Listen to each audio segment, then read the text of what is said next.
This is the story of a quest for evidence, prized from an unforgiving soil, dug from caves deep underground. Clues pieced together to reveal giant creatures from the Earth's far distant past, how they lived, and why they died. Like detectives on a murder hunt, scientists are using forensic techniques to unlock the secret of what killed the megabeasts. And their quest for clues will take them on a trip back through time.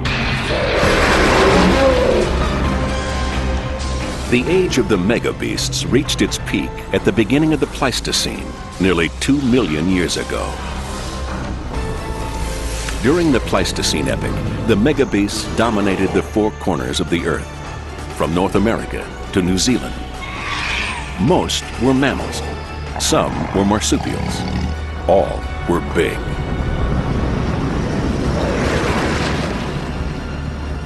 But like the dinosaurs millions of years before, all this suddenly changed.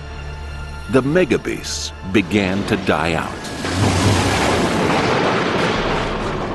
The scale of the extinction was mind-boggling. In a blip of cosmic time, entire populations simply vanished. First to go were Australia's megabeasts, around 50,000 years ago. Victims included a ferocious predator, the marsupial lion. The marsupial lion was a bruiser, built to give hard hits and built to take hard hits. The axe next fell on the Americas. Around 11,000 years ago, the extinctions here claimed a bizarre range of species. The incredible giant ground sloth, the more familiar woolly mammoth, and the monstrous giant beaver, to name but a few. The thing that's important is that these were the big guys. We had large mammals in great diversity and in high numbers. They ruled. Still, the demise of the megabeasts continued. Off the African coast some 2,000 years ago, extinction next claimed the massive animals of Madagascar, animals like the giant lemur. Can you imagine a primate with eyes on the side of the head like a cow, a long snout? They're not like any creature anywhere on Earth.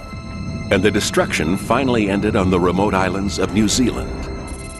The date, just 700 years ago. The victim here, a 9-foot-high, flightless bird called the moa. The world's megabeasts were united by just one thing, their size. But what singled them out for destruction remains a mystery. Unlike the dinosaurs, victims of a meteor impact, no single event explains the megabeast decline. The cause of their demise has become the subject of fierce debate. Some believe that extinction must have come at the hands of human hunters. They call it the kill theory. Oh, I think the part humans played is total. I think it is the crucial difference. There would not have been this wave of large animal loss without human involvement. Others believe in chill, that dramatic temperature change at the end of the last ice age holds the key. The climate was undergoing rapid, profound changes. Unquestionably, the most dramatic climatic changes that we've seen on the planet in the past 20,000 years. And still others advance a new idea. The ill theory. The killer, they say, was disease. You could have a series of killer plagues, not only in the species in the immediate vicinity, but spreading like a rolling wave, species after species, becoming infected by these killer microbes. But no one agrees. So far, no one has come up with one theory to fit all places and all circumstances.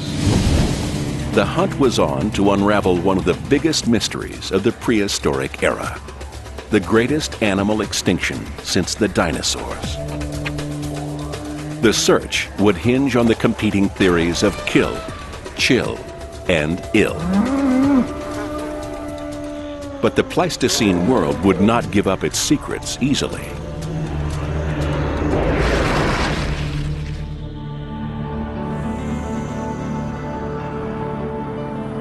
This is the first place where scientists might expect to get answers: Australia. It's here that the Pleistocene world is at its oldest. It's here that the trail of megabeast extinctions first began some 50,000 years ago. Yet it's here that the mystery is deepest.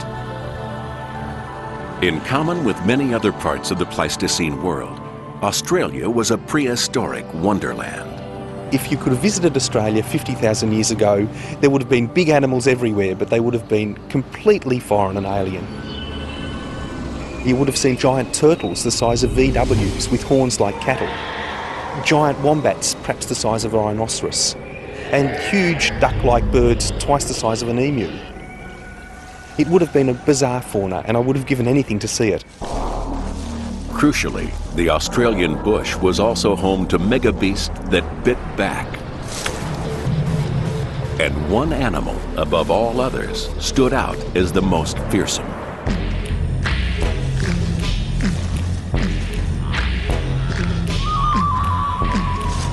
On a long-lost day 50,000 years ago, two hunters stalked a herd of grazing animals. Little did they know that they too were about to become the hunted.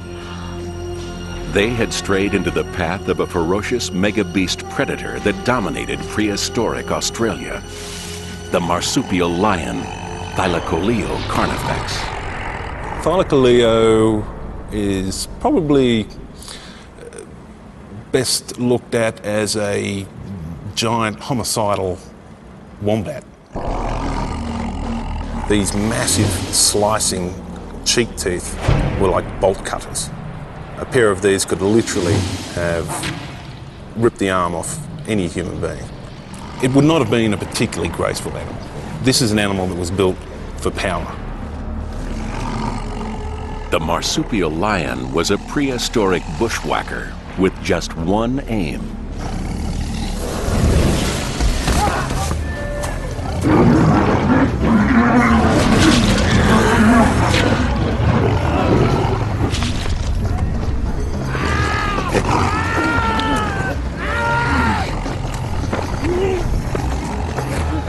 but even a killer like this could sometimes fall prey to forces beyond its control.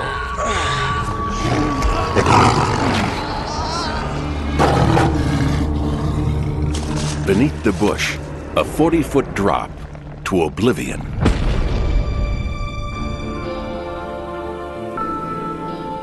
The marsupial lion had fallen foul of a treacherous feature of Australia's ancient landscape, a giant sinkhole caused by the partial collapse of a cave roof. It was now trapped underground with no way out.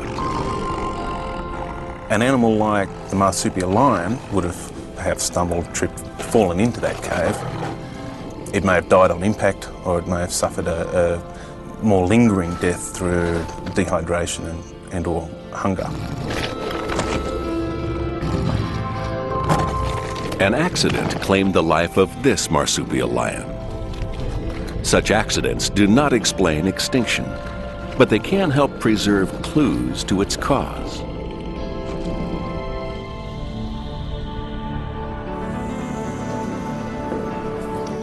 This is Wellington Cave, 300 miles north of Sydney. It was here that scientists first found the remains of a marsupial lion, along with hundreds of other prehistoric animals, all trapped by sinkholes, all preserved underground. The bones were prime pieces of evidence, but would they help reveal what killed Australia's megabeasts? Like forensic detectives, scientists needed first to date the age of the bones. Time of death could establish cause of death. If the extinction followed a time of climate change, then the chill theory might hold true. If the megabeasts died out in the wake of human arrival in Australia, then the cause could be kill. If those humans brought disease, then maybe it was ill. But in Australia, dating of fossil bones is anything but easy. Scientists have found that bones are too old, too fragmented, too few in number to offer consistent findings. So they've tried instead to date the soil and sand in which the bones were found. Soil age, they reasoned, could provide evidence of bone age. And indeed, the technique has revealed an extinction date close to the date of human arrival in Australia. That points to kill, but the proof is hardly conclusive.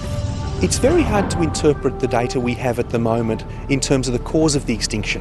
If we look at individual bones, it may have been they were first buried 1 million years ago and were then dug up through a creek or water or something, erosion, and the bone moved into another locality and reburied again. Science can only hint at the cause of the Australian megabeast extinction. For the marsupial lion, the file must remain open, pending further investigation. To solve the mystery of what killed the megabeasts, whether kill, chill, or ill, scientists would need younger bones, fresher clues. And the hunt for those clues was to begin half a world away, in America.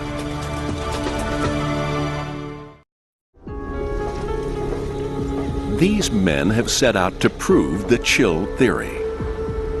Russ Graham and Ken Tankersley are Pleistocene scientists with an interest in ancient weather systems.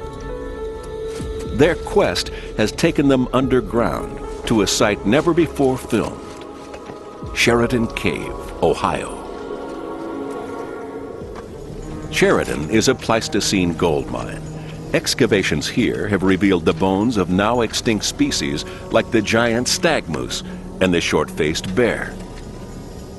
But Graham and Tankersley are interested in one very special animal, a creature that for them symbolizes the fate of all the megabeasts in North America and perhaps worldwide. Castroides ohioensis, the giant beaver. Next to the skull of a modern beaver, the giant beaver looks massive. The biggest known specimens could measure 9 feet from nose to tail and weigh as much as 1,000 pounds. At its peak, the giant beaver had dominated the wetlands of prehistoric North America like some kind of aquatic grizzly bear. But then, it began to die out. Tankersley and Graham have come to Sheridan Cave because it was here the remains of the most recently discovered giant beaver were found. And the story behind its demise, they say, is also the story of how chill worked to kill all the megabeasts around the world.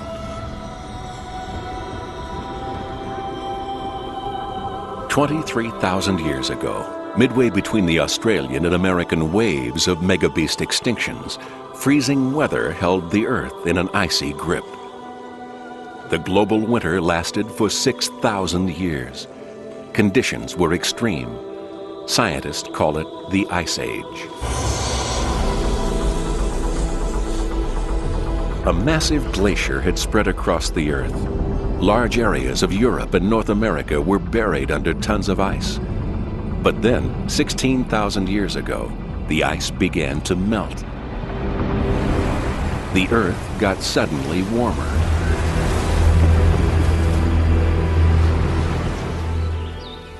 In the wake of Earth's temperature rise, rich grasslands rapidly sprang into life, and animals, previously driven south by the ice, began to return.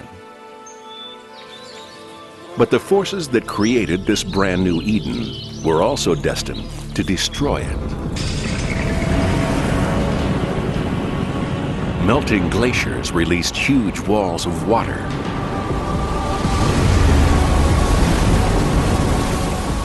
The deluge flooded the land for thousands of square miles, flattening everything in its path.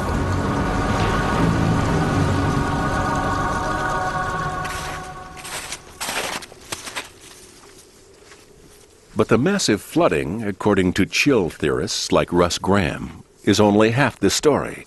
What killed the giant beaver and dozens of other megabeasts was the sudden temperature change that came with it. The Ice Age, Pleistocene, was a very dynamic time globally. the climate changed very abruptly, probably within the lifetime of a human being. Within 40 years, we went from the Ice Age to the Holocene, a warm time period. And it's that abrupt change that I think caused the extinction. The giant beaver remains found at Sheridan Cave show how uniquely adapted to its environment the animal was. The giant beaver had very, very different front teeth, not only because of their enormous size, but the angle of the teeth as well, which were specifically adapted for exploiting or acquiring marshy, rushy vegetation that we find typically in wetlands, which dotted the landscape near the end of the last ice age. This physical adaptation to a specific landscape was to prove the beaver's doom.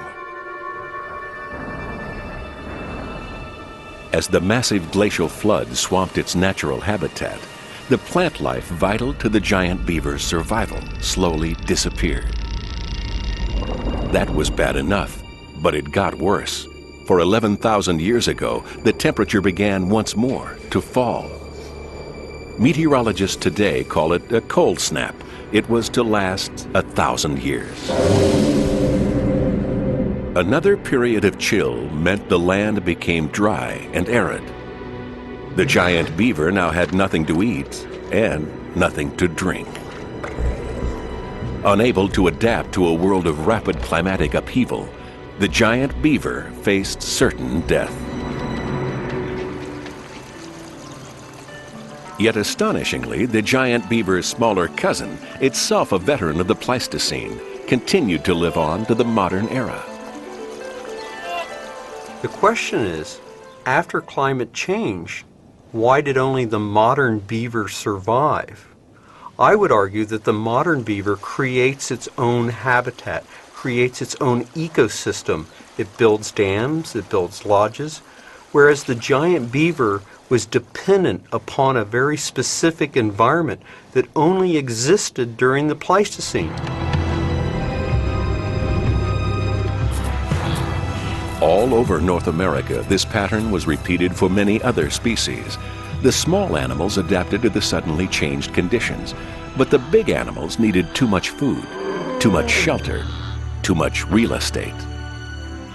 As they searched for the habitats they had lost, the mega beasts broke up into smaller and smaller groups, widely separated.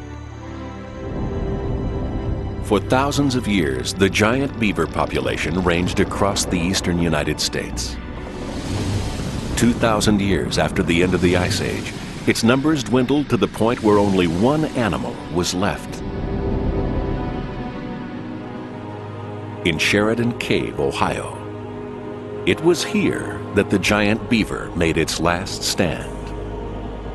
Sheridan Cave provided a refuge where water was present. The giant beaver would have climbed into the cave looking for water, but also looking for the habitat that it needed for survival, which provided the foodstuffs that it needed. These marshy rushes, they weren't here. And the beaver did die.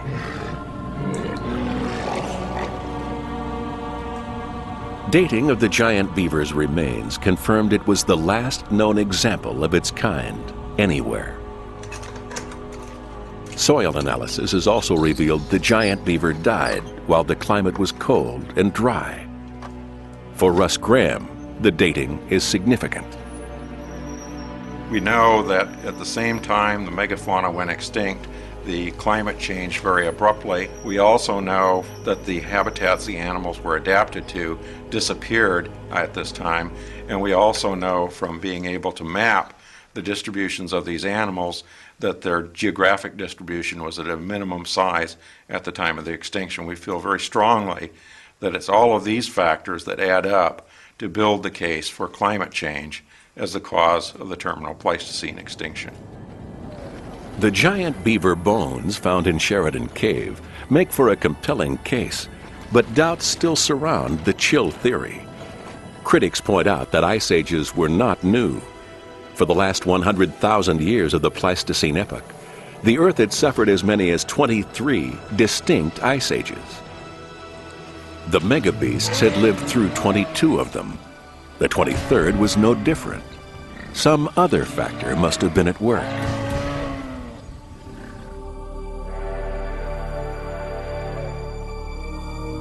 For 2 decades, this man has puzzled over the mystery factor.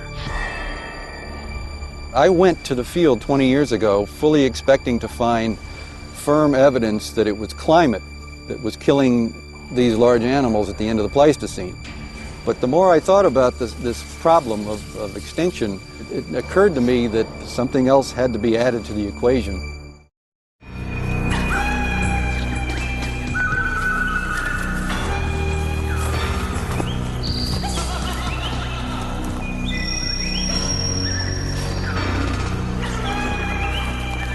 It was the end of the Ice Age. As human nomads migrated to lands made newly habitable by the warming sun, they encountered a new range of animals. Animals that had not yet learned fear of man. The humans were expert hunters. Fanning out, they quickly encircled the leader of a small herd of mammoths. Take down the leader, and the herd becomes easy prey.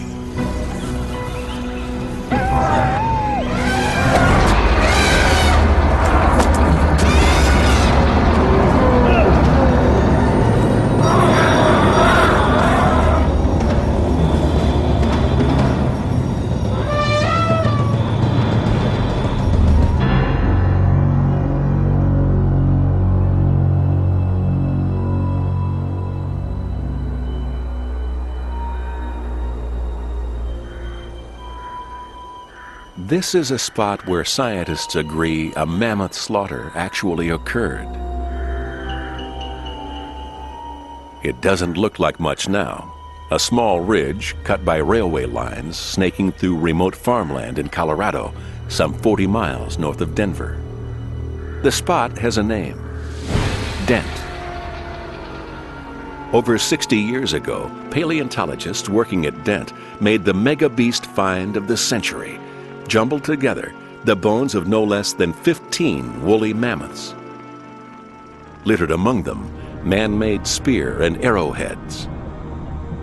Evidence of a mammoth massacre.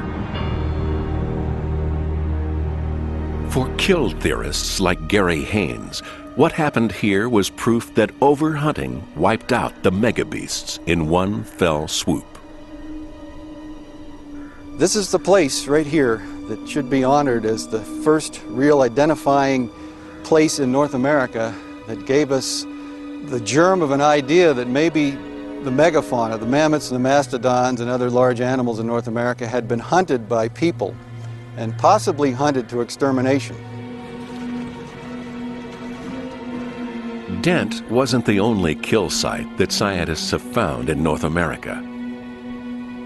Since the 1930s, some 14 other sites have been uncovered, containing the speared and butchered bones of over 80 megabeasts, mainly mammoths and their cousin, the mastodon. For some, this was proof positive of a pattern of hunting and killing on a massive scale. The kill theory was born. In fact, the case for kill seemed open and shut. Humans had both opportunity and motive for megabeast extermination. The kinds of animals that disappear, they're the kinds of large animals that I think of as preferred prey. The kind of creatures that would attract hunters or foragers in new lands, the biggest. And the disappearance is critical. It's in step with the arrival of our species in different parts of the world. Worldwide human migration mirrors almost exactly the pattern of megabeast extinction. 50,000 years ago, Australia. 11,000 years ago, the Americas. 2,000 years ago, Madagascar. 700 years ago, New Zealand. Everywhere the story is the same. Where humans turn up, the big animals die. Whatever the theory, hunting is a practical business. Gary Haynes is an expert in the kind of weapons primitive humans might have used to bring down the megabeasts. Mammoths were big. Killing these leviathans would have required powerful weapons. Weapons that, according to Haynes, Stone Age man possessed. They're arrows or spears. This one here is a long single wooden spear with a fluted point attached at the end firmly.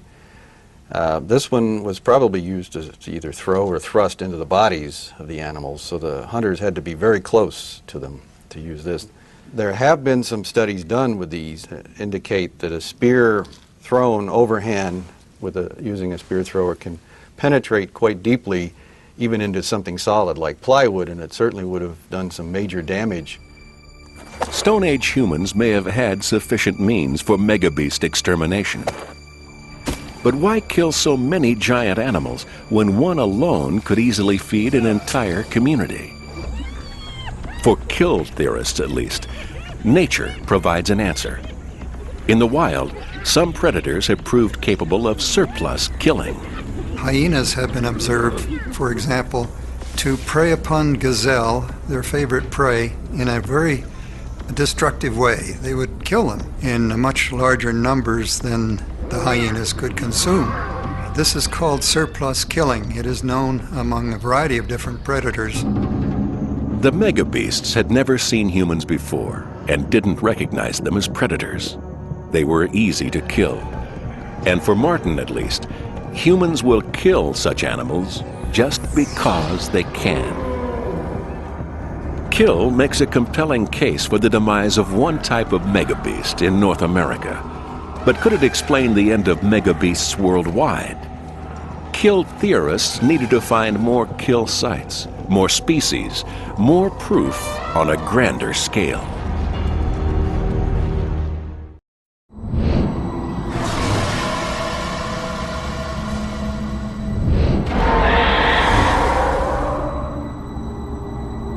In a forgotten corner of a museum in York, England, stand the remains of a creature whose fate provides the strongest evidence yet for the kill theory that what killed the megabeasts was man. The animal is, by any standards, a bizarre one. A 9-foot-high, 500-pound flightless bird called the moa.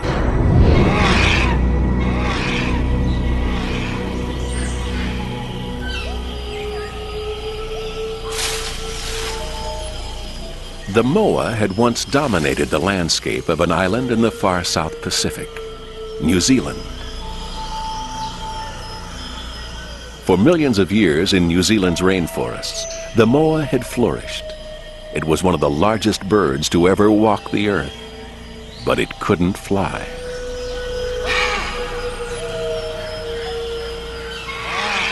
Moas are the only birds in the world which did not have wing bones at all. Some of them did not even have the sockets for wing bones to go in, so they were the ultimate walking birds.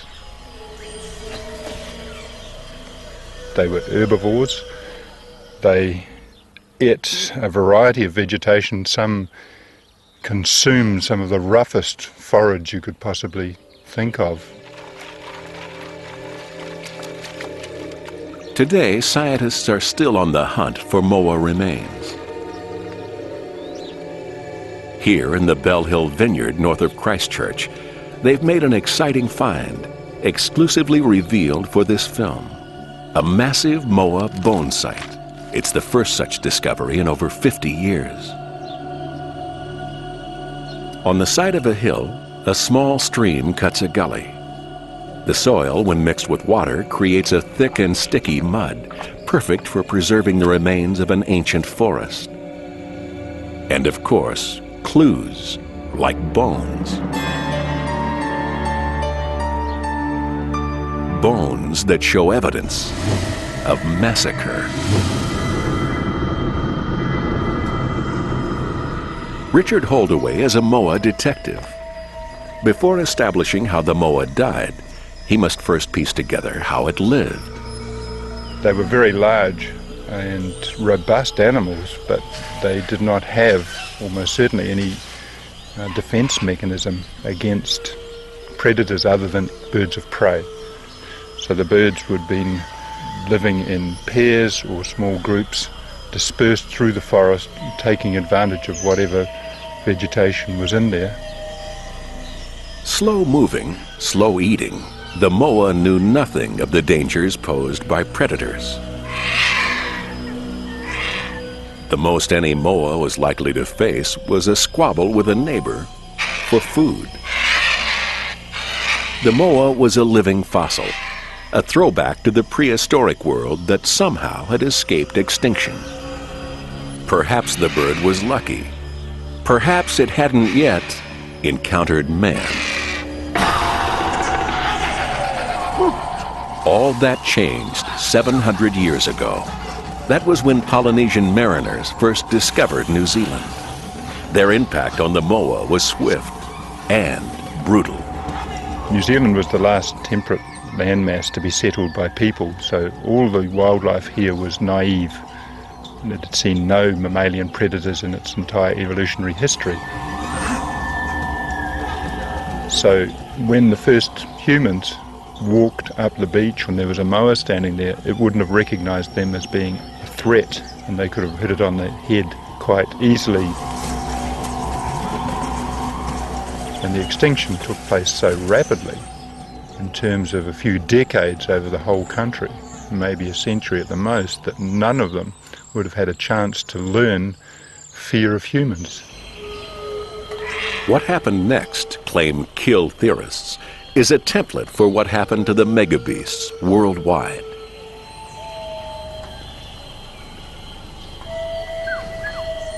Using primitive methods, the Polynesians began taking out the moa, one by one.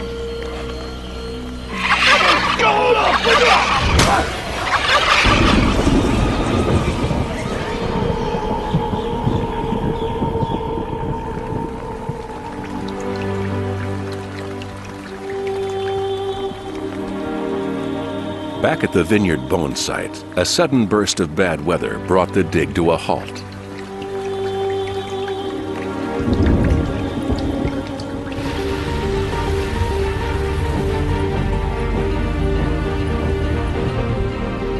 Richard Holdaway took the opportunity to reflect on what the discoveries here and at other sites have revealed about the moa and the people who hunted them.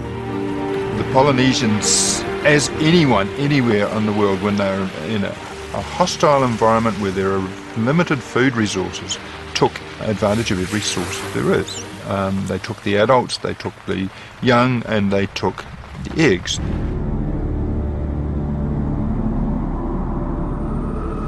The bones recovered at Bell Hill Vineyard and elsewhere reveal a graphic record of what happened. The evidence is still surprisingly fresh. Bones charred by cooking fires. Bones cut by spears.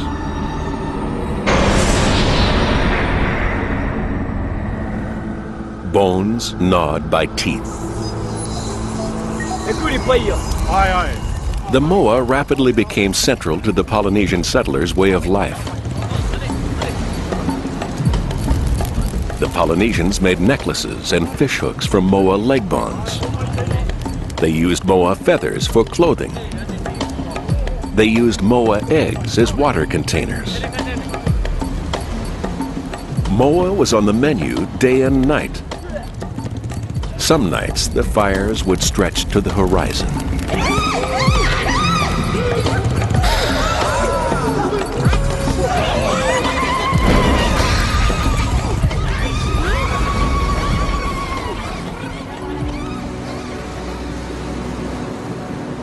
In less than a century, 170,000 birds are thought to have perished. The moa's demise was rapid, and to this day, their fate remains the most convincing example of extinction by overkill. The New Zealand situation, the New Zealand extinction event, is the best available to look at human impact directly, because it is so recent. the gun still smoking. We can actually see the cooked animals in the ground. We can see on a site like Bell Hill Vineyard, you can see what it was like immediately before that. We can see the mowers, we can see the age structure of the population, we can see the trees, we can see the seeds in the trees, we've even got the snails in the soil. It has to be teased apart, and it's tricky under the conditions sometimes, but the record is so complete that there is no better example in the world. It's horrendous, but it's true. We live in a laboratory of cataclysm. The moa's end was dramatic, but many scientists remain unconvinced that the giant bird's fate points to the fate of the megabeasts as a whole. The moa's demise, they say, was a rare event. The bird was trapped on an island with a finite population and nowhere to run when the hunters came for them. The kill theory, like the climate-based chill theory before it, works for some scenarios, but not for all. Whatever killed the megabeasts must have been fast, ferocious, and insatiable, something that reached out across the world and struck down dozens of giant animal species in a short space of time. But what on earth could it have been?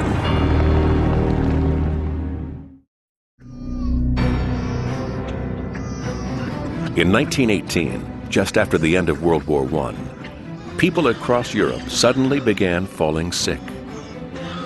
At first, it seemed they'd caught a kind of feverish cold. But it turned out to be something much worse. Something that might point the way to solving the riddle of what killed the megabeasts. In time, the killer was identified.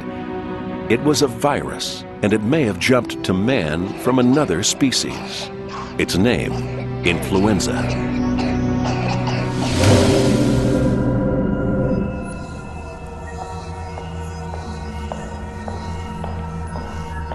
Ross McPhee is curator of mammals at the American Museum of Natural History in New York.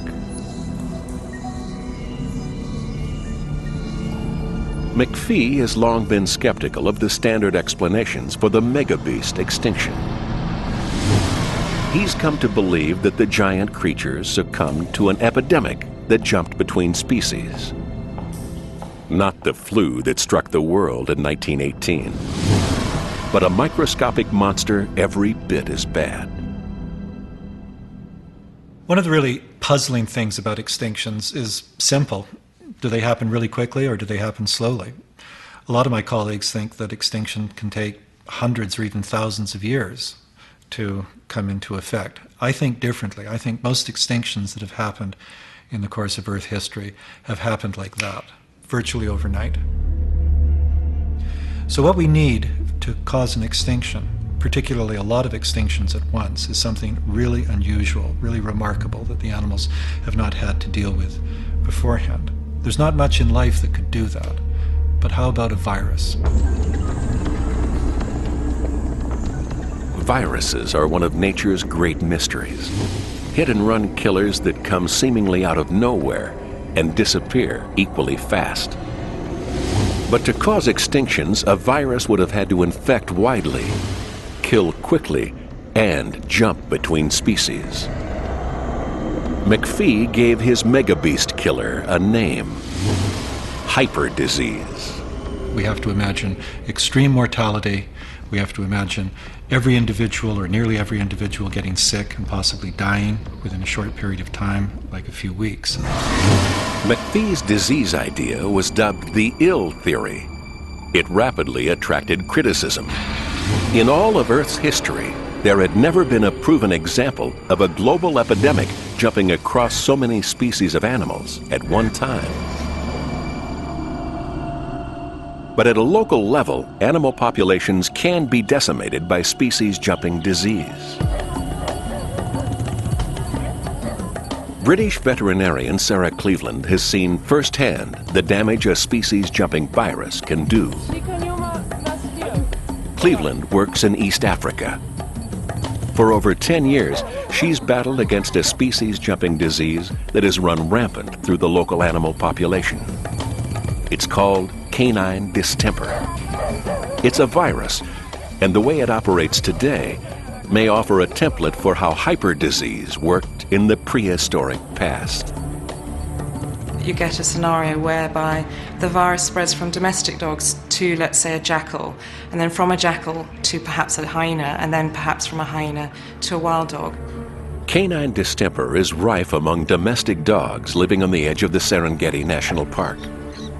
Contact between infected domestic dogs and African wild dogs, which have no natural immunity, sparked a deadly species-jumping plague. What canine distemper does to wild animals is not pretty. Swollen throat, foaming at the mouth, fits, and death.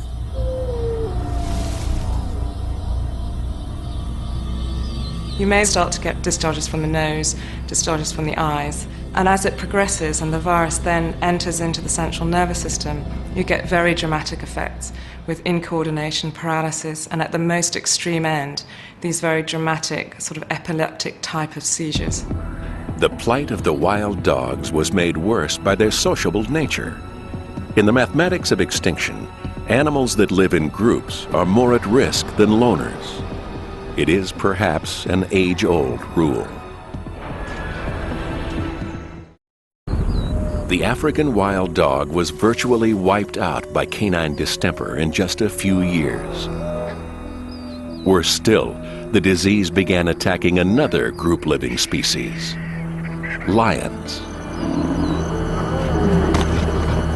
We estimate about 1,000 lions died in the whole of the Serengeti, which is approximately about 30% of the total population. Maybe the fate of the lions and wild dogs of the Serengeti echoes the fate of dozens of giant prehistoric species too.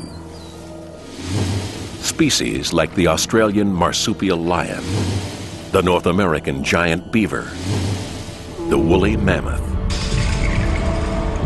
Could all of them have succumbed to a global killer plague?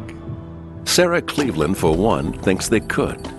The reason, when on the brink of extinction, big animals don't bounce back as well as their smaller cousins. In the late Pleistocene, there were probably a lot of large mammals that had very low reproductive rates. They lived a very long time. And disease probably had more severe consequences for that type of population than for a species that has very large litter sizes, reproduces very quickly, and can rebound much more quickly after an epidemic. In the modern age, at least, disease doesn't always win. Cleveland has reduced the impact of canine distemper through vaccination. And for the African wild dog, it seems to be working.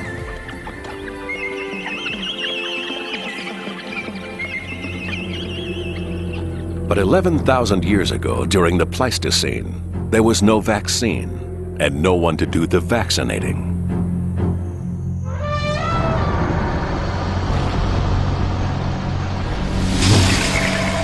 McPhee's disease theory sounded plausible, but he lacked one thing: evidence. To prove his idea, he'd have to find where the mystery virus had come from and how it operated. He needed to find a trigger.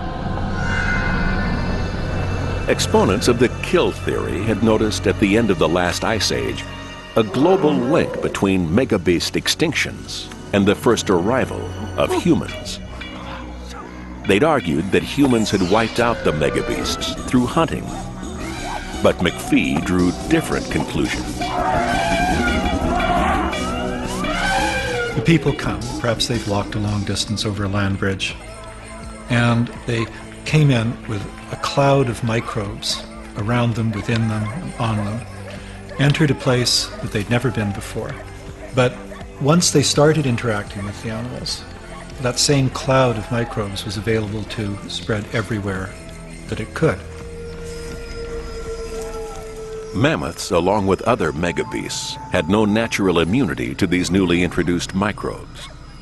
Domesticated dogs could have passed on the disease from their human masters, innocently carrying the seeds of the mammoth's doom. Hyperdisease. McPhee had found in human migration a possible trigger for hyperdisease. Now he needed to find physical evidence of a megabeast plague. McPhee knew he had one slim chance. The only trace microbes leave behind is genetic. Perhaps a new science could help solve an old mystery. When a virus attacks a cell, it generates proteins. These remain in the body's DNA. After death, the body decays, but DNA can stay preserved in soft tissue, like skin or hair. Amazingly, prehistoric soft tissue can still be found. The hunt for that tissue was to take McPhee on a trip to one of the most remote spots on Earth. And face to face with a creature that looked literally out of this world.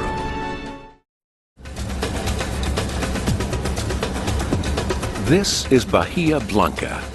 It's a tranquil spot some 400 miles south of Buenos Aires, Argentina.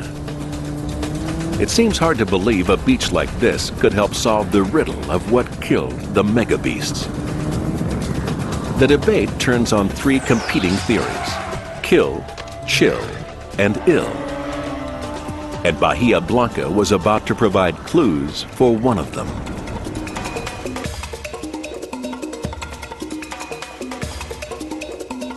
Some 2 feet below the surface, perfectly preserved in the sand's soft sediment, local scientists have found fossilized footprints.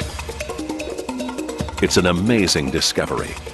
The footprints are only accessible at low tide for just 4 weeks a year. The time available for their study is short. Yet there are hundreds of them, and they go on for miles. The footprints are big. Some are the size of bathtubs. But the creatures that made them were bigger still. In fact, they were monsters.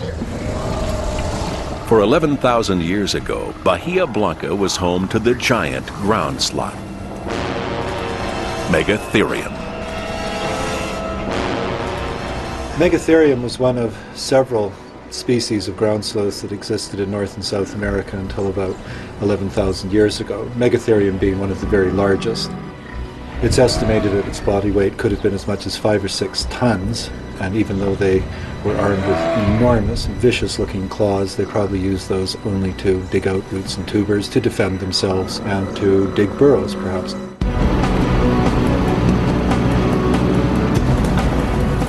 Ross McPhee has come to Bahia Blanca to find out more about the giant sloth and its habits. He aims to prove the ill theory, and he's on the hunt for evidence of hyperdisease. And maybe the beasts of Monster Beach can give it to him.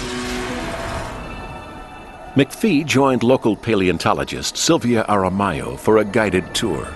So you have a footprint here, a footprint here, and a footprint in the middle? Yes. Aramayo's measurements painted a vivid picture of the sloth in motion. They were enormous animals, weighted about 4,000, 5,000 kilograms. Yes, enormous. Enormously. You see, it's a very soft sediment, so it pushed easily. Unlike skeletal remains, the tracks brought not only the animal to life, but its entire world. McPhee was impressed. So what we have here is, what makes this so unusual is that this is really fossilized behavior. It's not just bones and teeth. This is actually telling us something about how the animal moved. 11,000 years ago, the landscape here was very different. No beach, no sea. The sloth was foraging for food, using its height to spot the most luscious greenery. All this fascinated McPhee. But then Aramayo revealed something else. The giant sloth had not been the only animal to leave its tracks behind. Bahia Blanca, it turns out, was a megabeast highway. The beach is crisscrossed by the tracks of dozens of different prehistoric species, all moving and mixing together at once. For McPhee, that meant only one thing. Where animals get sociable, they get sick.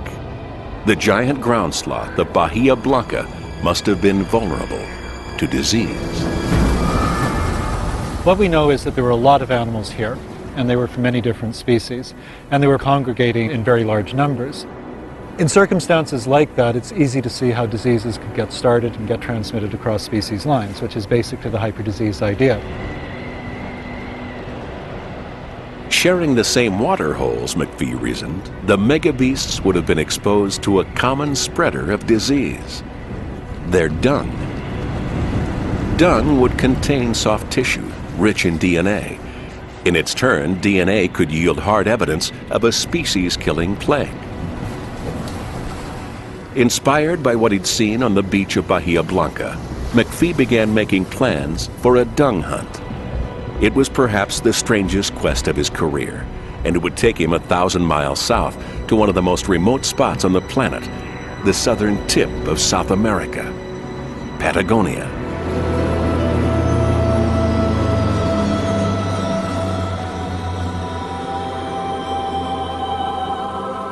Patagonia seems a land untouched by time. As the clouds swathe its jagged peaks, so Patagonia lies cloaked in the mystery of its past. If clues exist at all to support McPhee's ill theory, he'll find them here. Because Patagonia has a climate perfect for preservation. During most of the year, the temperature remains cold. So cold, even the lakes and rivers cannot support life. The air is dry. Rainfall is rare. It's a landscape that still bears the scars left by the end of the Ice Age. And glaciers still carve the windswept terrain.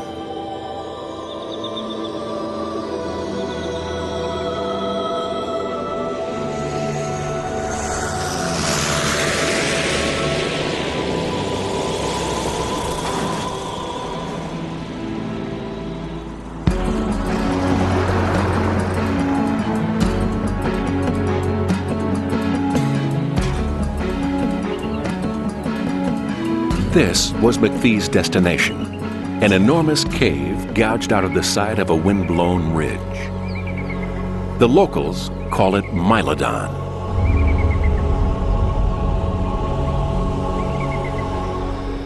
Inside the cave, a moonscape of jumbled rocks and craters. Within each crater, a microenvironment, each defining a different aspect of the prehistoric world. Indeed, Mylodon had been home to megabeasts of all shapes and sizes, including the giant ground sloth. This is not the first time that scientists have visited Mylodon Cave. Indeed, the cave has had a long and distinguished history. This cave was discovered near the end of the 19th century, and the first item which was found at this cave was a piece of hide, which turned out to be the remains, fossilized remains of a Mylodon, an extinct sloth. So the preservation of bones, soft tissue, and even plants here is just so good that it really attracted the attention of scientists all over the world.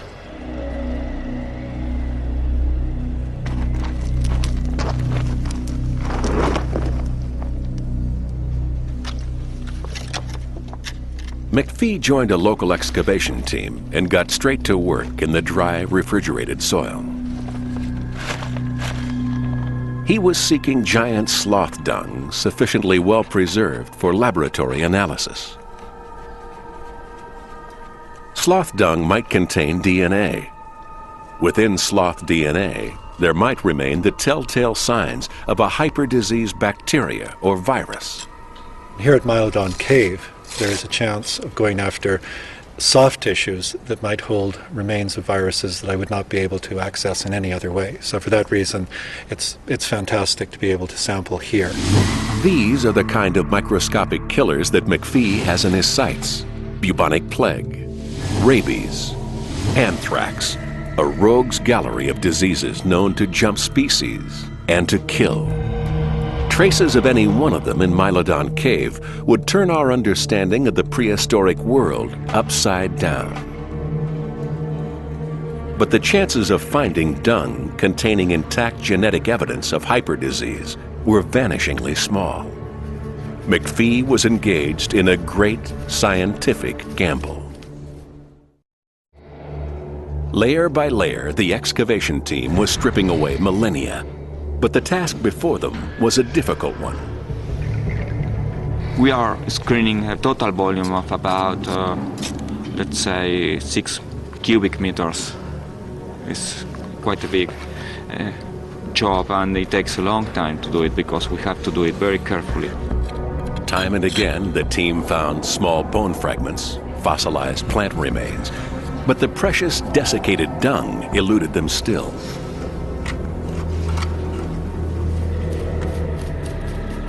Then, quite suddenly, McPhee found what he'd come for. This is it. I've got one. This is a piece of dung. It's maybe 4 or 5 inches long. It's incomplete. This area here is clearly disturbed. That means that pieces of dung, which are quite light because they're all desiccated and dried out, get kicked around. But this is what I'm after. This demonstrates exactly what I'm after.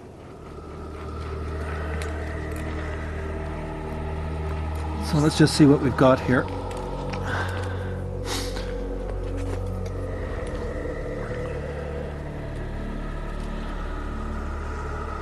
Okay, it's got a good consistency. Yep, it's going to come out as a piece.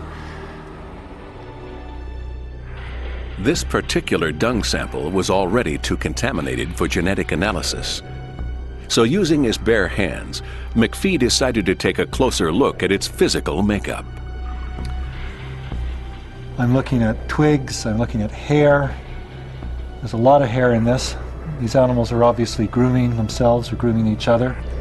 The last time this hair had seen the light of day was on the back of a living giant sloth. McPhee was holding history in his hands, a history that was still surprisingly fresh. You could go outside this cave right now and find droppings from cows that would look no better, no fresher than what I have in my hands here. So it's just absolutely fantastic. If degree of preservation is going to help us with this investigation, this is precisely what's needed. McPhee enlisted the help of eminent New York geneticist Carol Reese. Reese has done work for the U.S. government seeking out deadly pathogens. The kinds of diseases we're thinking about are things that are very nasty. Things like anthrax or rabies, things like the plague, which could be spread from one animal to the next.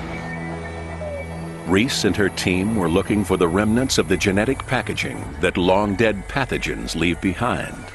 When bacteria and viruses grow, they make copies of themselves. And these copies have many, many different proteins in them. And we're looking for the presence of the proteins left behind by the bacteria or viruses. But in genetics, there are no shortcuts to success. The search is painstaking, a slow process of elimination. Using an enzyme which recognizes the presence of the protein from the bacteria or the virus, we'll be able to see a color develop only where there was the specific protein present. And so if anthrax is not present in our sample, we're not going to get a color when we test for anthrax. The color test revealed 11,000-year-old traces of the bacteria E. coli.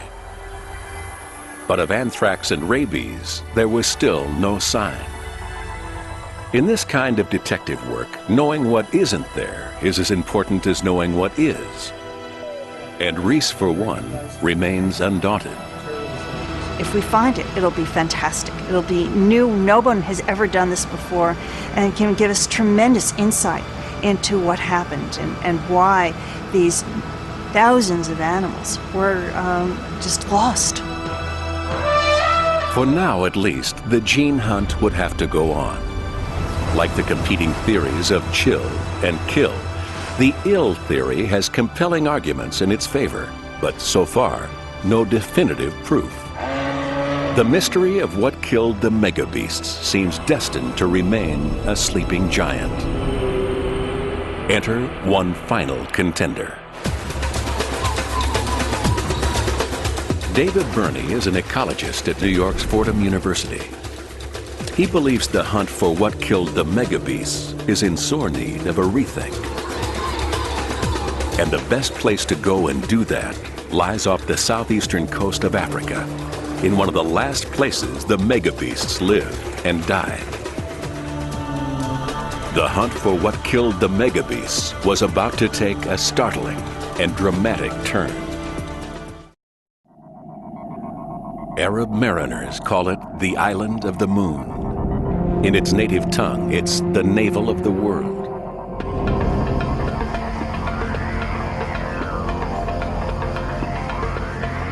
It lies just off the southeastern coast of Africa, a large island with a unique habitat, Madagascar.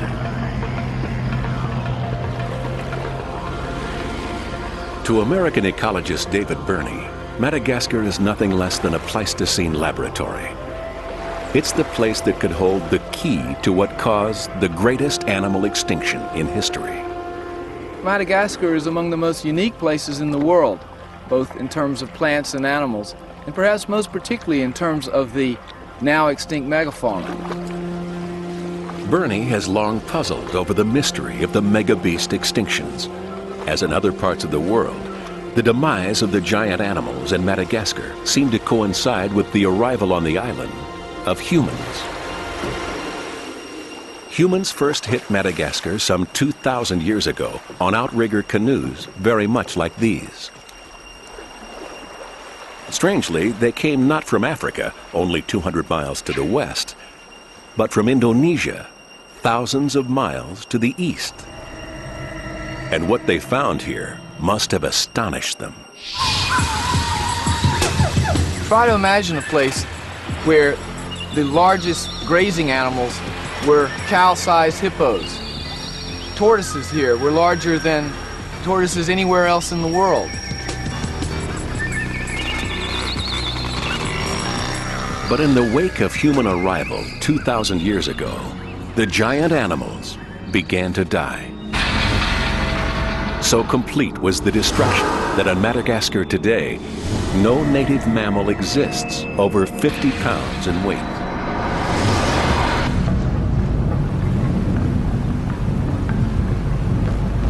But were humans to blame? Many scientists see in Madagascar signs of the kill theory. However, David Burney is not so sure. He's combed the island for evidence of overhunting by man, and he's found very little. So Burney has come back to Madagascar once again, this time to test a different theory. Maybe what killed the megabeasts was neither chill, kill, nor ill on its own, but a combination of all three.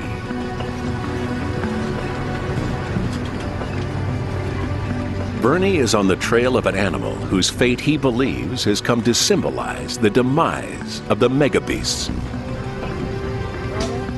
He's searching not only for remains of the animal itself, but also for remains of the environment it lived in.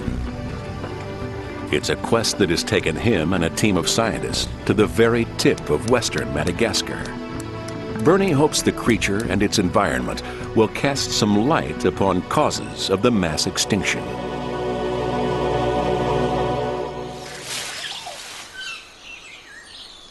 As dawn breaks over the camp, Burney's team has some special visitors.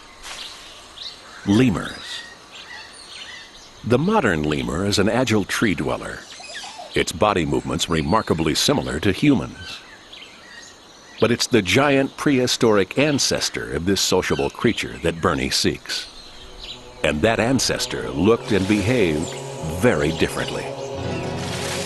In fact, the giant lemur, Megalotopus, still provokes in David Burney a sense of awe.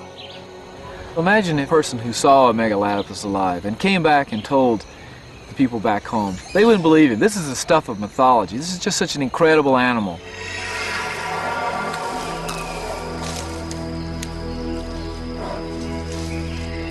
Here is a primate, looks nothing like any living primate, with his eyes on the side of the head, big canine teeth, long snout.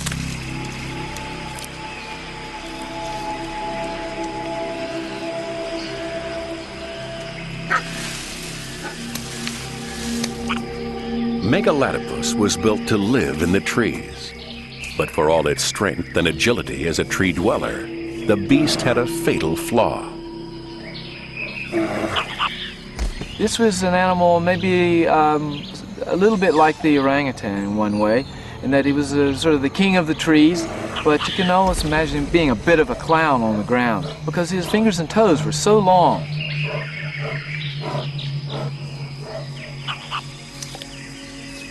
Remove it from its natural forest home, and the Megalatopus would have become quickly vulnerable to many threats. But which of those threats could have caused its extinction?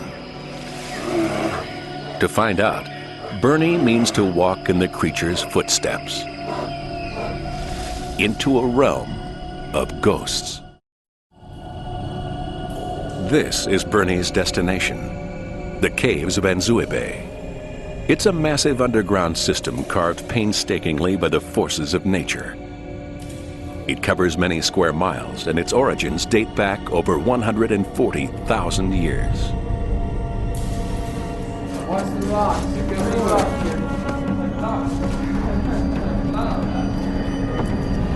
As with so much of the Pleistocene world, Bernie will find the clues he seeks underground. Deep within the island's massive cave system, he hopes to find animal remains that will yield clues as to what killed such a large array of extraordinary creatures. Bernie descends. The going is tough and sometimes risky.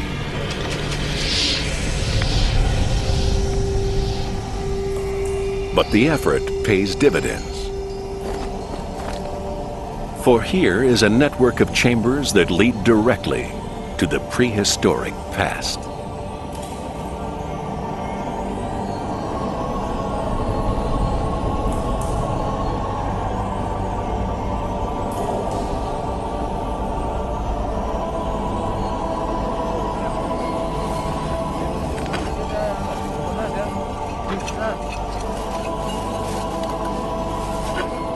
Digging soon yields intriguing evidence.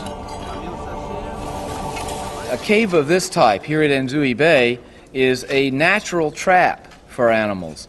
That's because there are many entrances of many different types. Large entrances with water dripping inside that would beckon to animals during the dry season to come in and have a drink and possibly get lost in the dark.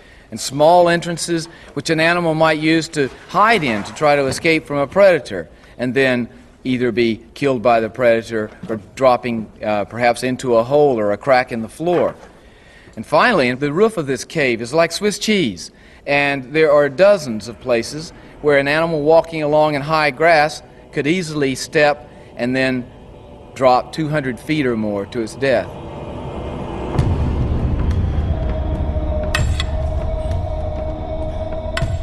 Besides bones, Bernie's team is also taking soil samples. What happens in a place like this over thousands of years is all recorded. Not just the bones of the big animals, but all sorts of plant remains, seeds, leaves, wood, and particularly pollen grains to give us a sort of readout of what kind of vegetation was here so that we can get some idea of what kind of climate was here as well. Each soil sample adds another chapter to this story of Madagascar's past and begins to reveal something significant. Just before human arrival, the island underwent a major shift in climate. About 1,000 years before humans arrived, we began to see the climate of this area becoming drier. Forest was opening up, becoming more of a woodland and savanna, and by the time the humans arrived, we think the animals at that point were probably in the process of adjusting to a somewhat drier climate mode.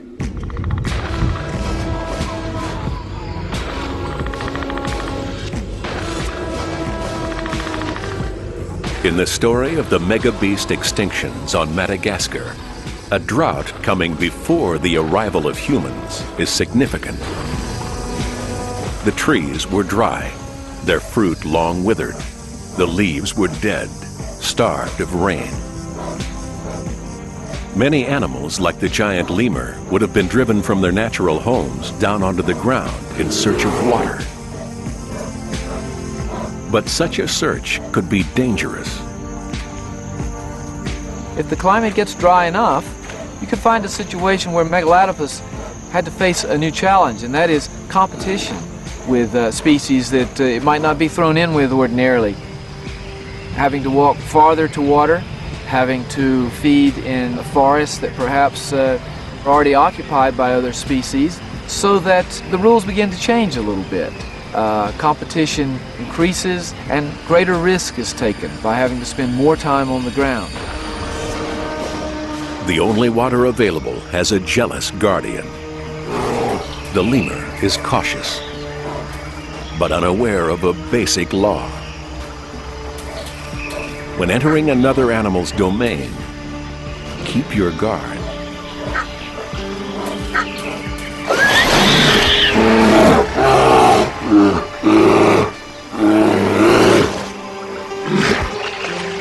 The hunt for water was a new and stressful challenge to the giant lemur and other megabeasts of Madagascar.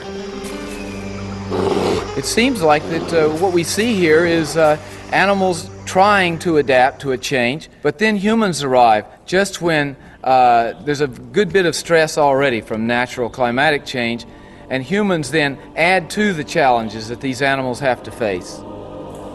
Bernie had made a crucial connection. But how exactly had climate and humans conspired to destroy the giant prehistoric animals of Madagascar?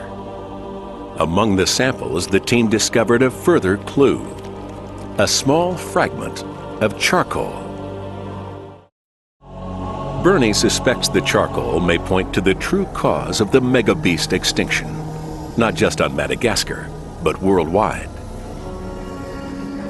To test his hunch, he sets out to find more charcoal in another site. If he's right, Bernie should find not just fragments, but an entire deposit.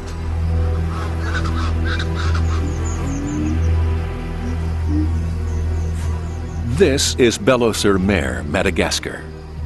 It's now a dry-caked mudflat. But 2,000 years ago, it was a massive watering hole, bounded by lush vegetation. Many animals came to drink here, but then they stopped.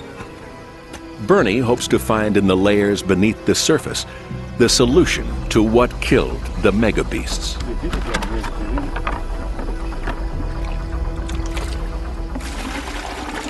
To most people, this is just a mud hole, but I call this sort of thing my poor man's time machine, because I've got a little over 2,000 years here of the history of this part of the island. It's all here in one place.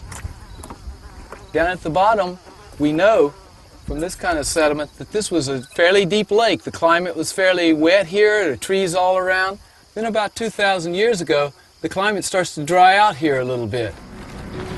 As the work continues, the team begins finding bones, remains of Madagascar's rich array of megabeasts. And then comes the discovery that Bernie was hoping for: charcoal. Not just fragments, but an entire layer, 2,000 years old. This is more than the remains of an ancient cooking site.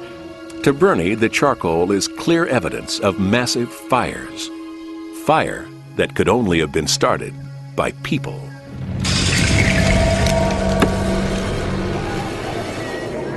As they settled the island, people slashed and burned their way through ancient forests. It was a relatively easy way of carving a foothold in the land, but one that would have drastically changed the habitat for the megabeasts of Madagascar.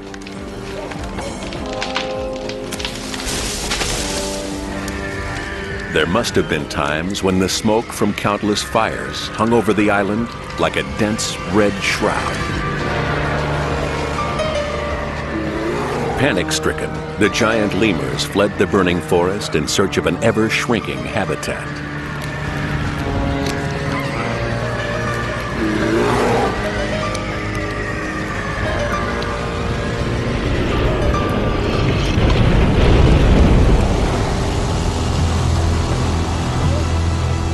forest destruction causes other problems. Once stripped of cover, topsoil is vulnerable to erosion. During the rainy season, tons of it get washed away, destroying yet more animal habitats. But for Bernie, it's an inevitable part of humans settling the land. And it all adds up to a package of extinction. Try to imagine what people would have to do when they came to a new landmass. They've got to make a living there. Making living entails impacts for nature. It involves cutting down trees, plowing the soil, using the water. It implies hunting the animals, gathering food of various kinds. It involves setting fires to clear grassland and bush. It involves many things that may be quite subtle in the beginning, but quite profound later. Big animals don't like physical stress. Add human settlement to an ongoing change in climate, and the combination could prove fatal. Now, they survive such changes many times over in recent millennia. The difference, I think, this last time around was humans arrived on the heels of these climatic changes and brought a whole series of impacts that each acted upon the other. If Bernie is right, no single cause lay behind the demise of the giant lemurs of Madagascar. For them, the combination of climate change and human arrival spelled doom. But could disease have played a role too? In the absence of any evidence for such a disease, it's hard for me to take that very seriously as a primary explanation. But disease, again, like many of these others, works fairly well as part of the mix. One of the things that went wrong after people arrived. So that was the end of the giant lemur of Madagascar. And it could be that the combination of chill, kill, and ill was the final straw for all the megabeasts. In North America, human arrival 11,000 years ago in the wake of glacial retreat, giant floods, and violent climatic change undoubtedly stressed the megabeasts. That would have made them easier to hunt and maybe more prone to disease. The giant beaver, for example, is a megabeast whose fate supports the chill theory. Yet here in Sheridan Cave, Ohio, recent evidence that the beaver was also hunted has made chill theorists think again. I believe that people were hunting species, mega mammals, that were already endangered as a result of the profound, dramatic climatic changes at the end of the last ice age. Even kill theorists accept the idea of a link between human migration and climate stress. I think they would have survived the climate stress if the human hunters had not been there, and opportunistically taking advantage of that stress to kill those large animals at the end of the Pleistocene. In Australia, the oldest part of the Pleistocene world, where the extinction trail is coldest, the combination of climate and people would also fit what little is known of this still mysterious land. Climatic change in Australia was definitely a factor, a decisive factor. On the other hand, I would also have to say it's very difficult to believe that Homo sapiens could have colonised, occupied a continent like Australia without some kind of detrimental effect. Aboriginal nomads could have slowly settled the land, sometimes hunting, sometimes clearing and burning, maybe spreading disease, ultimately destroying the habitats of even fearsome predators like the marsupial lion. In short, what killed the megabeasts was progress.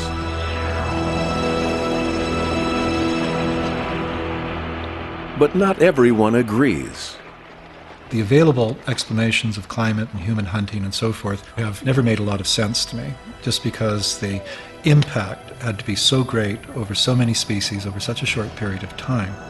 Ross McPhee still adheres to a single cause, the ill theory. The smoking gun, he feels, may yet turn out to be hyperdisease. If it's the kind of disease that results in very large-scale mortality, the chances are that you're going to make the population collapse. And that's the start of going extinct. For McPhee, this search goes on.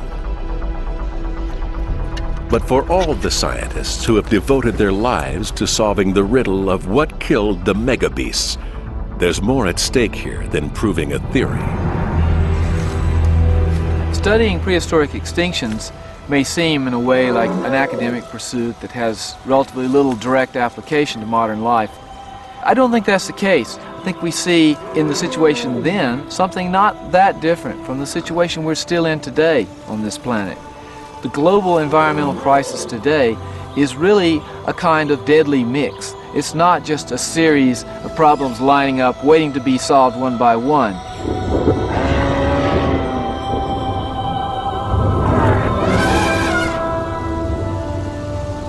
In Madagascar and New Zealand, in the Americas and Australia, the search for further clues, stronger evidence, will continue to go on. Today, these lands are full of ghosts. The megabeasts are gone. Yet the combination of events that killed the megabeasts is still with us.